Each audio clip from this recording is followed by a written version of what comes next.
nkamera nk'abandi.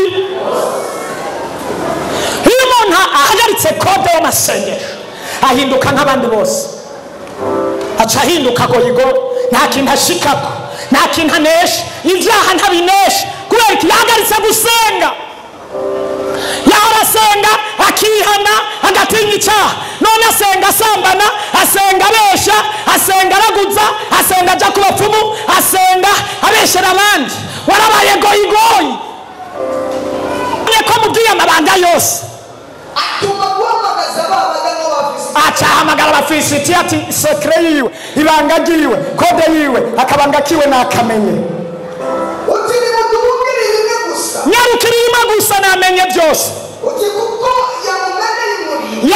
Yampeneye muri yose. Baca baraziyana maze Delila amugumiza ku bibero. Wumvise ngo agirane amusinziriza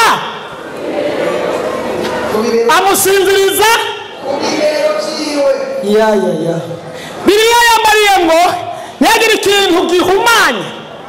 Ujyana umudamu mwiza ariko ibibero by'iwe byarahumanye bisinziriza abandi. Mwana abakobwa mwe muri ko mutuma abakozi b'Imana bamenagurika amaso. Delila ni yari umukozi w'Imana, ntiyamenaguritse amaso kubera Samusoni. Yesu adufashe. Mwabakobwa mwe, mwabagore mwe, mubura kwambara mukikwiza mukambara ubumini mukatuma mugenda abantu bose babaraba bagenda bameneka amaso. Uzi ko hari abantu bagenda hano amaso yaramenetse kubera ba Delila bari hano.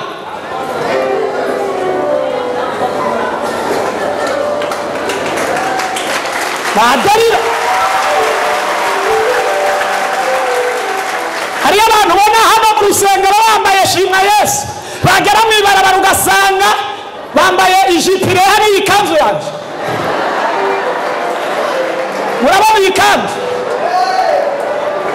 kanzu mwayibona?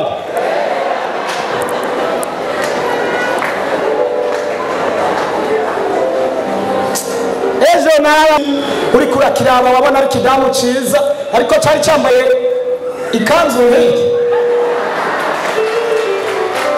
Ndababara iyo kituma kinahagarara basi kikagoma gihagaze nticyuname.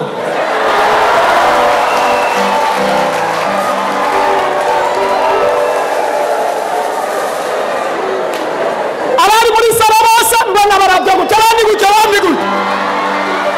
Mw'abantu mugenda mumenagura amaso y'abantu nahatswa guturika. Delila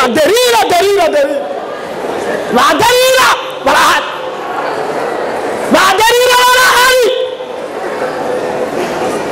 Yesu adufashe cyane. Ba Delila barahari kandi bahawe misiyo. Uye hariya yikumagura agenda yambaye ikanzu nk'iyi gwanje. Umushoferi yari imbere yahishe akura amaso kuri vora akurikira Delila. Delila imisi yose azimiza abantu, ateza impanuka abantu. Mbona agumya muraba abura kuraba imbere, nanjye ngenganye nza numva kwibisa imodoka y'imbere arayigonze. Turahagarara hajya kuko nanjye nari mbuza honca numva shoferi atambavuga ngo urabona ngo iki gishano bica kinkoreye kikugize iki?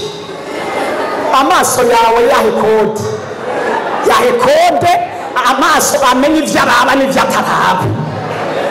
Yahe kode y'amaso amenye ibyo araba. Yesu adufashe cyane. Yahe kode. Bagariye baruzuye mu ibarabara uzobasanga kandi bona hano icyo bibabwira barumva baje kuri misiyo yabo ya shebuja wabo yabatumye. Ibisore by'ibipfamutima n'ibigabo byahuye n'ingorane bimeze nka Samusoni yari yapfuye umutima, yari yarabaye nabi. Imana iramubuza ngo ntuzotware umukobwa uwo ari we wese. Samusoni apfa kugenda atwara uwo ari we wese. ikura y'irindi bagikura y'amaso. Samusoni wari yuzuye ubushobozi bw'Imana, wari yuzuye imbaraga z'Imana, wari afise kode, uwabana nayo, wari yaje kuri misiyo yo kurokora Abisirayeli, bamukuyemo iki? Amaso. Siko abantu hano bamenetse amaso, ubona baraba mugabo barahuye n'ibibazo. Hari n'uwo baraba hari umenga ariko araraba hari kiba. Imana idutabare cyane, Imana idutabare. Baderira muri hano naho mwaje mwambaye izikwije by'ukuri mwumve ijambo ry'Imana. Uragomba kode y'ubuzima bwawe, kwambara ikanzu nta mugisha apa ntabwo uzotera. Uzohura n'abantu bameze uko, abo nabo ntimuzobana igihe kinini bagenda bakindagurika. Abona uno munsi wewe, ejo akabona abandi. Uyu munsi ni wabona umenga barakwemeye, ejo bazoba bagutaye baceremera abandi. Amara Kristo Yesu, gendana na kode y'umwami wacu Yesu Kristo. Haleluya!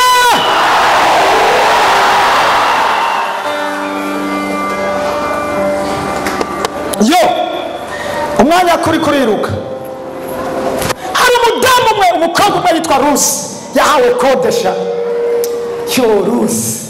Rusi bamuha kode. Rusi yari yapfakaye, mugabo aravuga ati uko biri kose ndakeneye kode. Yibigwa ibanga, arabwirwa ati kode y'ubuzima bwawe Rusi izotuma urongogwa, ngomba nguhe kode izotuma uronga umusheri. Mwabakobwa mwe mwakira amakode azotuma murongogwa, kwambara izo muhora mwambara sizo zizotuma mwerekanwa, sibyo muzotuma mukundwa.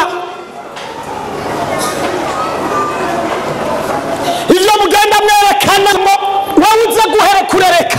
Umugabo yitwa Bowazi, umurereki, agiye koga nawe uce woga, umurereke koga, ubanza woga, agiye koga nawe woge.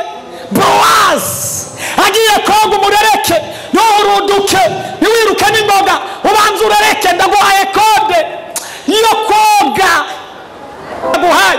Ubuzima bwawe buzogenda neza, uzorongogwa, uzomererwa neza, uzokwimakara, uzogirirwa neza. Ubuzima bwawe nibwo buzoguha kode.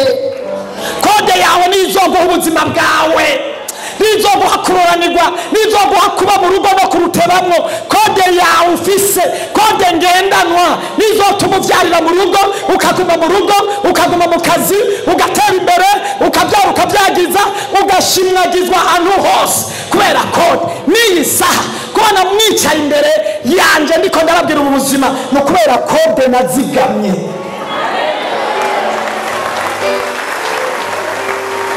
Nawari batari haleluya. Ibitangaza n'ibimenyetso biva mu kujera neza kode. Narababwiye ubuzima naciyemo bw'intambara zidasanzwe n'umudamu wanje, imyaka myinshi, aho nasuka kwa mazi kandi mfise amaboko, aho narara ubusa, ninjira muri chambre, ninjiye muri saro akanyugura saa 5 ijoro, saa 8 ijoro, nashitse imbere y'igihe imvura ikanyagira.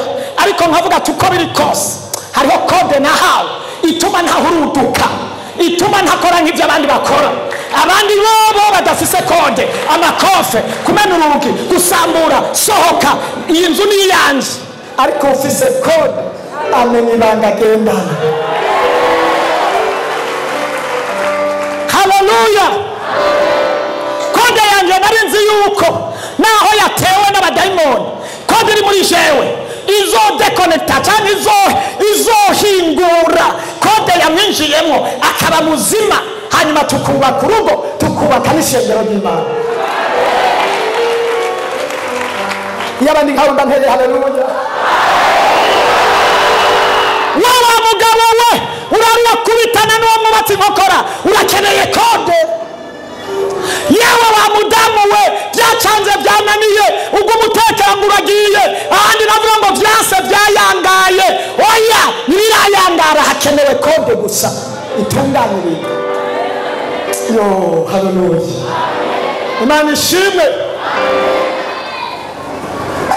Umunsi umwe yanse kunyugurura, imvura ihehe, ajyamye ndi hanze,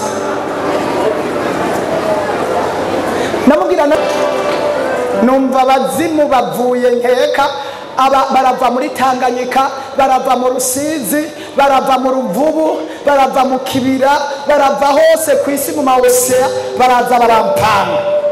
Umwe aratangura arambira ngo ariko wewe aho uri umugabo kwe? Aho uri umugabo? Uwundi wa kabiri arambira ngo rega we nta mukuri. Iyi nzu si wowe wayubatse, urwo rugi si wowe warusize, umugore agusuzugura aryamye, imvura iraje yagukubise yaguhonze, ariko koko aho uri umugabo. Numva umwe ndamwemerera tuzi ko ari byo. Muzimu umwe ndamwemerera tuzi ko ari byo. Ndaharura amakare ari ku urwo rugi, ndaharura urwo rugi ingene rumeze, ndavuga ati ndarumena ejo nzoshira ku rundi. Ariko aho kuwa Mungu hari kuwa Mungu niriwe gusenga, nari nigishije ijambo rivuga ngo mwihangane mukomere ntimunyiganyike. Nari nigishije ijambo ryo kwihangana, uzokwihanganira ibigeragezo n'ibibazo ingene Imana izomuhemba. Ariko abazimu baraza barafuta ibyo namye mvuga. Apana no kugaya niyo kubiki isake kuri bunana. Ndazinga ipantaro muri koti shirahaki kama mbaye arugupfa ni kimwe, nditaza neza nkugiye kuguruka, ndagenda ngomba gukubita kumugera, numva ijwi rivuga ngo aho mbura umukozi w'Imana. Ukuguru kwagumye hejuru, numva ukuguru kuroshe. Yavuga iyi nayo iyi kode Mana yanje tugendana, igendera muri twe. Imana iguhe kode ugendana, iguhagarika ugiye kugwa, iguhagarika ugomba gukora ibitari. Imana iguhe umugisha. Sawa sawa, uyu arabyibutse naramufashije we. Imana iguhe umugisha sheri wanje. Sawa, Imana iguhe umugisha cyane, ndabyibutse. Sawa, naka karahaye. Akabiti iyo ntaza kwihangana akani kaba kakiye kahari, kandi akambo kaba gahari.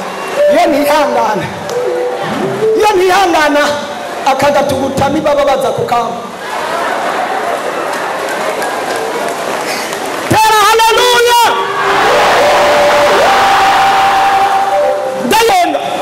Ndavuga ngo Mana ndazi kuriho, kandi inyuma y'ibi hari ibindi. Namura kwibaza iyo bumva mu gisagara ibi bintu nari narabagize ibanga, n'abantu bari babizi, byari bizi umukozi w'Imana umwe ndongoye gusa, mbaho imyaka 7 muhura n'intambara nk'izo, bizwi n'umukozi w'Imana umwe gusa. Mwebwe akabazo kamwe kabaye muca mushyira kuri Facebook na YouTube, muca muhamagara marene na pare, muca muhamagara imiryango mukayikoranya. Urumva ngo ntibibaho. Umviriza abantu b'Imana, ukwiye kugira kode ngendanwa, kandi iyo kode iraguhanura, irakurinda, irakuzigama, ikubikira icyubahiro.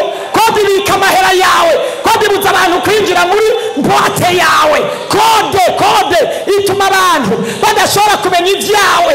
Abazimu bariko barunguruka barondera ibyawe. Genda na kode y'ijambo ry'Imana, genda na kode y'agakiza, genda na kode. Hano urakeneye kode Mana. Ntamuntu ari hano watari yindi. Haleluya. Rusi abwirwa amajambo akomeye. Ubwa mbere ngo umurabe yose koga byasigura kwezwa. Iyo umuntu yoga bisigura kwihana ibyaha. Bowazi agiye koga byasigura ngo Rusi ariko arabwirwa ngo ihane, iyeze, itunganye, ubeho wejejwe. Imana nishimwe. Ukwiye kubaho mu buzima bw'umukristo, ukwiye kuba ubuzima butinya icyaha, ubuzima bwihana, ubuzima busaba imbabazi, ubuzima buharira, ubuzima bwihangana, ubuzima bugendana n'Imana, ubuzima busaba impanuro kandi bukumvirira abahanuzi. Iyo yari kode ya mbere Rusi yari yahawe kugira ngo yubake urugo. Kode ya kabiri iramubwira ngo Rusi, kugira ngo wubake neza uza gucunga Bowazi, uza kumubona ariko arisiga amavuta.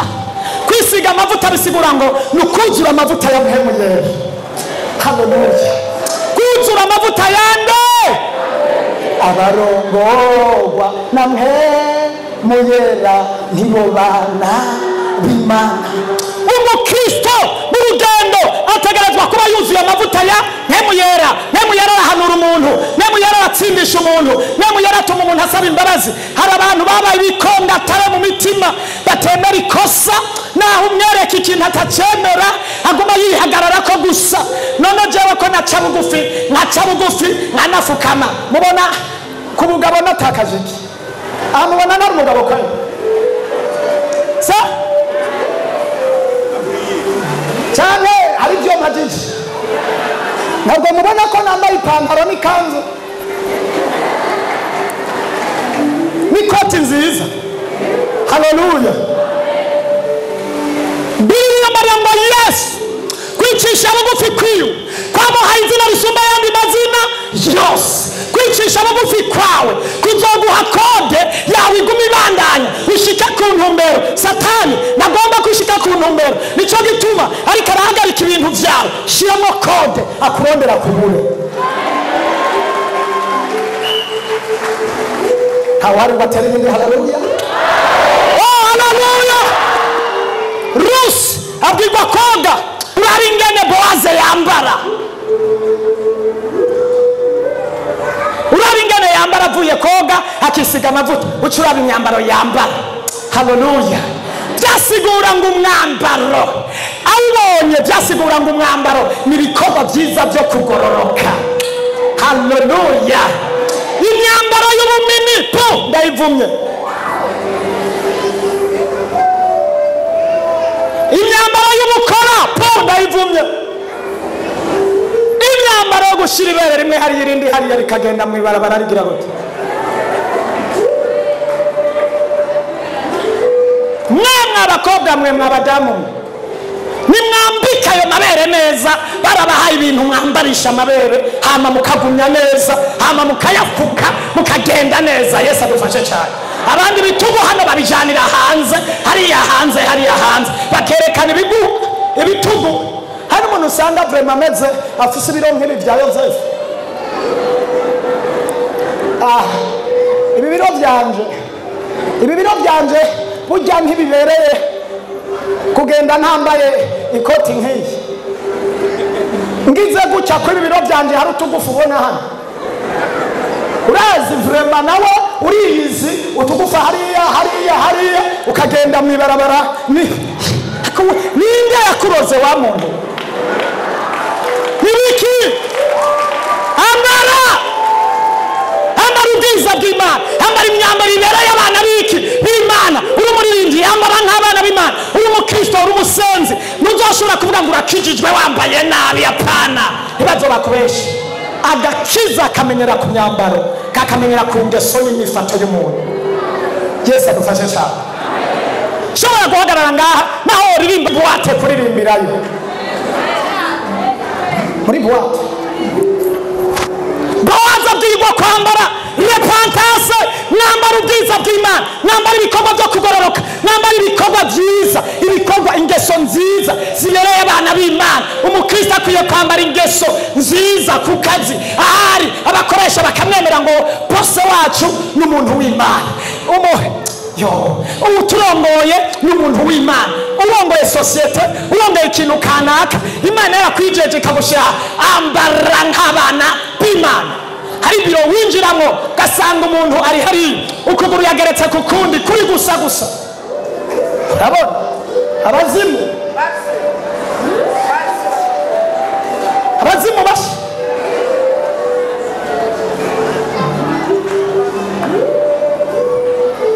kwambara ibikorwa byo kugororoka. Kora ibikorwa bituma ugororoka. Abantu bose bavuga ngo ibikorwa bya naka ibikorwa byiza n'ingeso nziza. Abakristo nibo bambere bakwiye kubicitegererezo. Haleluya. Urupangu urimo n'ibicitegererezo, kwisoko udandarizako bicitegererezo mu ngeso zawe zose. Kandi akanwa kawe kambika amafire. Narembuze ngo akanwa ukambika iki? Amafire. Nahona amafire yayandi yari umuroke. rumora kiri kiragenda Imana ukibugara muzazo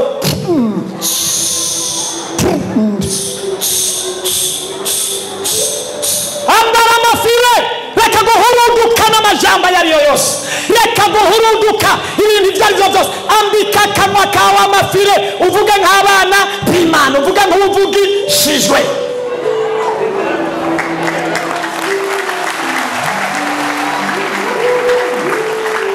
tuduze icyubahiro cy'umwami Yesu haleluya ya haleluya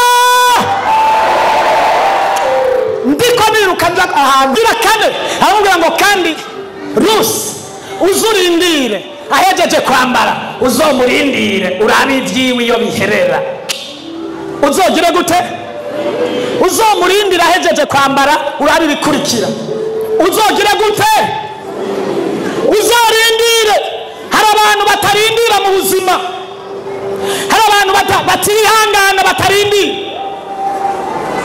ibintu ibyo aribyo byose bacaguruka bagurukana nabyo rindira isaha yawe rindira isezerano ryawe rindira ibyo Imana yavuganye nawe rindira reka guporomoka niwarindira uzohurudukira mu bitari byo hari abantu usanga ngumva ngo nabyo nambaye umubiri wambaye umubiri twe tutambaye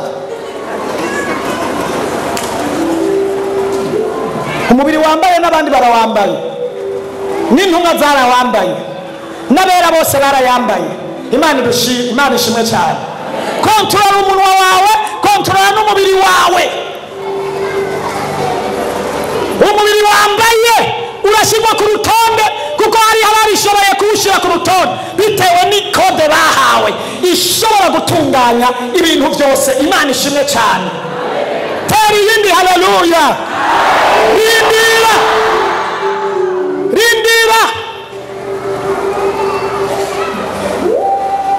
rindira mu bintu byose genda buhoro buhoro fiyansaye rindira mu byujya rindira hari abantu bahurudukana ibintu byose naho bamuha ibintu birimo ishano yabibonye yo tumavuga ngo nzivuze ejo mugabo mbanze ndabita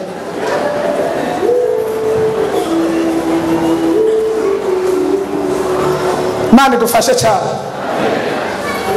rindira kode yo hari umusore umwe mbona bibiri iramwereka umusore umwe yari yahawe kode mugabo arayisamarako ziga amakode yawe dusoma ahantu basi nyaruke basi somera abami ba mbere 13 somera ku ndwi n'umunani n'icenda nagomba ndakubarire ngo urashobora kugira kode ariko abadayimoni barahari kugira bakutware kode yawe kandi kugira bagushobore bazogutwara kode kugira bakuneshe uzotwarwa kode y'agakiza kode y'amasengesho kode yo kuririmba nimba Imana yaguhaye kode yo kuririmba yigumeko naho uzohezagirirwa nimba kode yaguhaye kode ati genda udandaze hanyuma uzofinansa umurimo w'Imana reka kudeviya ngo ugiye kuvuga ubutumwa shigikira umurimo w'Imana kode yawe niyo nyene naho Imana izoguhezakirira Imana yaguhaye kuririmba reka kudeviya bivuga ubutumwa mu kuririmba reka kuvuga ngo nawe ugiye kuvugishwa vugishirizwa mu ndirimbo reka kuvuga ngo ngomba kuba nka potre apana ibintu byose Imana yarabitunganije abaririmba nibaririmbe abubaka bubake abadandaza badandaze abavuga ubutumwa bavuga ubutumwa abahanura bahanure abasengera abandi basengera abandi icyo Imana yaguhaye niyo kode nyene uzoyihezagirirwamo hari Imana yahaye gushigikira umurimo w'Imana kubaka inzu z'Imana niyo nyene wowe dandaza uzenda gusengera uronka amafaranga menshi hanyuma ushigikira umurimo w'Imana turiko turubaka amashengero hirya no hino dukeneye amabati hano dukeneye ibintu by'Imana kode niyo nyene wewe niyo nyene twese ntituzoba abapotre ntituzoba bongere ntituzoba abaririmbyi umwe wese Imana ifise ico yamuhaye gishigikira ugihagararemwo niyo kode yawe hanyuma Imana izoguha umugisha muri wowe harimo ivugabutumwa kaza cyane iryo vugabutumwa kode yawe ni iryo vugabutumwa nyene haleluya yakubwiye kuzana abantu kuri Yesu nawe uzoza kudandaza uzohomba genda uzane abantu kuri Yesu. Imana izobona ibyo uriko urakora muri wewe nawe uzodediya ukadediya umuhamagaro wawe ugomba gusunika. Igihe uzoja inyuma y'iyo kode y'uwo muhamagaro ntuzokwavansa.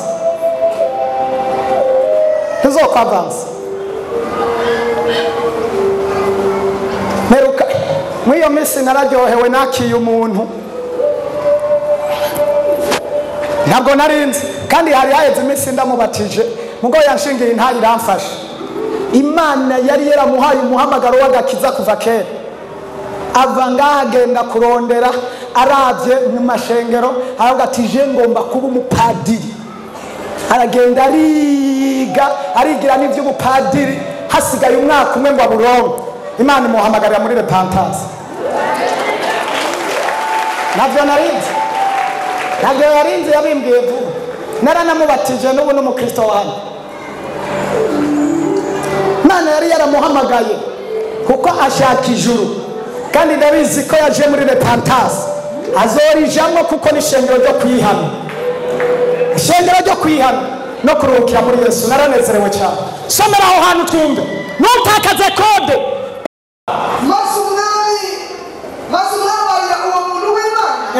Ati ngwino tushanye tugende ngwino ndakuzimane egome neko ndagutasure sawa umuntu w'Imana yishungane ati naho wamwe igihimba cy'icyo mugoro yawe naho koshani wawe kandi sinshobora kumenya icyo ndino cyangwa ngo ndanywe n'amazi kuko ari kwishamba ry'Uhoraho kandi nayigisha ndiyo ngo sinzo ngira icyonja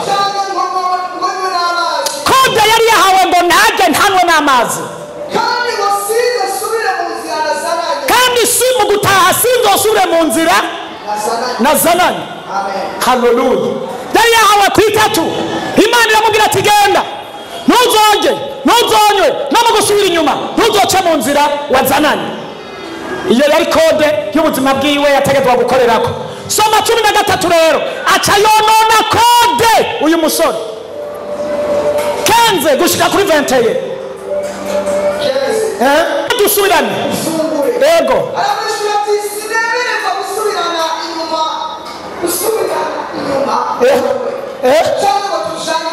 cyane ndiyo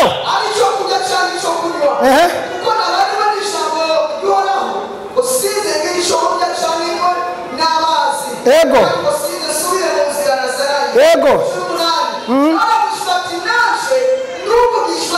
nanje nduvugishwa n'Imana nkawe,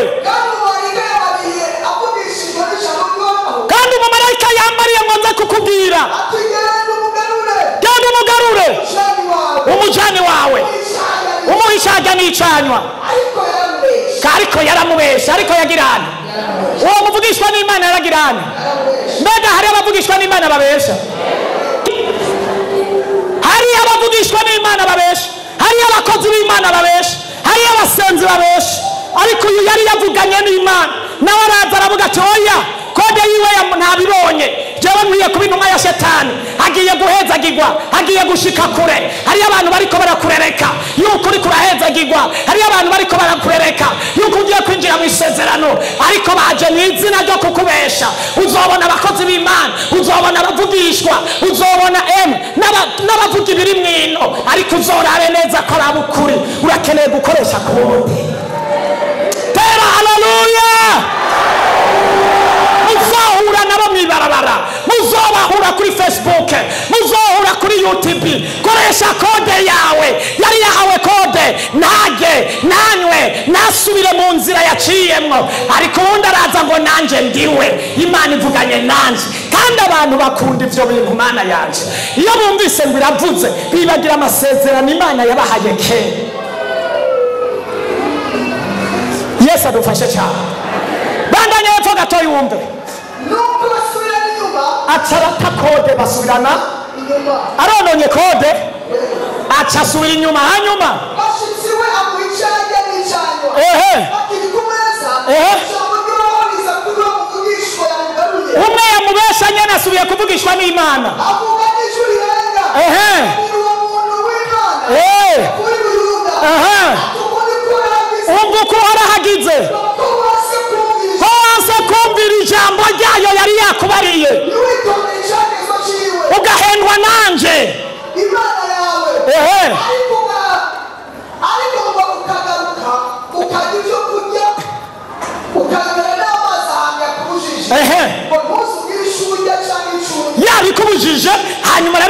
ko yavuganye nawe urabirenzako. Umve rero uko warahavuze ko wanse kumvira Imana ugahendwa n'umuntu buntu, ko wanse kumvira Imana hari ibyo yavuganye nawe, yavuganye mu ndoto aho kubishika, yavuganye nawe mu ijambo ry'Imana, ariko umuntu ariko araguhenda. Hari umuntu azaka kugira ngo uwo mugore si gwawe, uwo mugore si gwawe, uwo mugore si gwawe, uwo mugabo si gwawe, mumaze kubyarana kabiri gatatu, si gwawe waheye, si gwawe mubyaranye kabiri gatatu.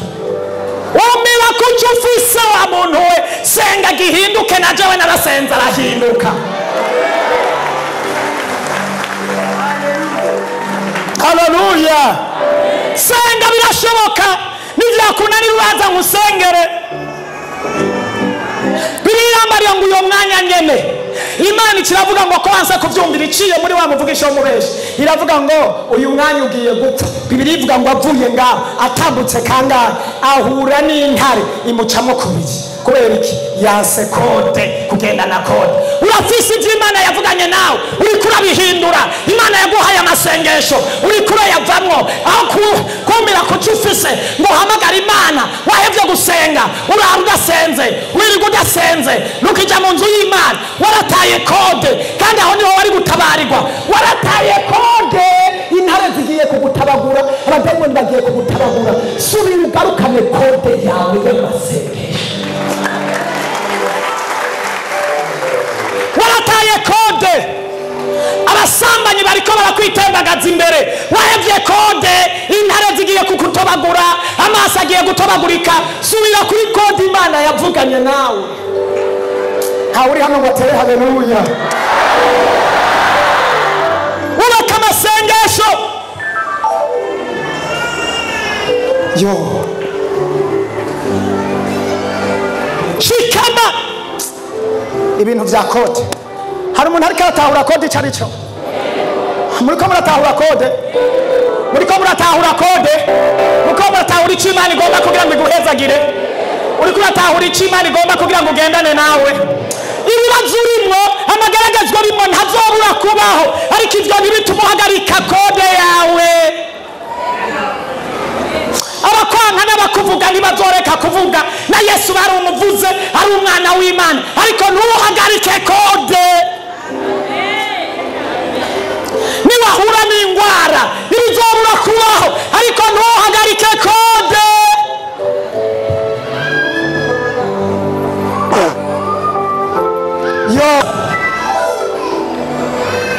Haza umwana w'Ibarapfa, umugore w'Ishunemu arirukanga ajaho Elisari, abwira umusuku wiwe. Gehazi aramubwira ati wa mwana wanje yapfuye, mbwirira Elisa aze asubize umwana wanje, nakara yamumpaye nta n'umusavye. Elisa ahamagara Gehazi aramubwira ati Gehazi, sinirwa ngenda, ngwino hano.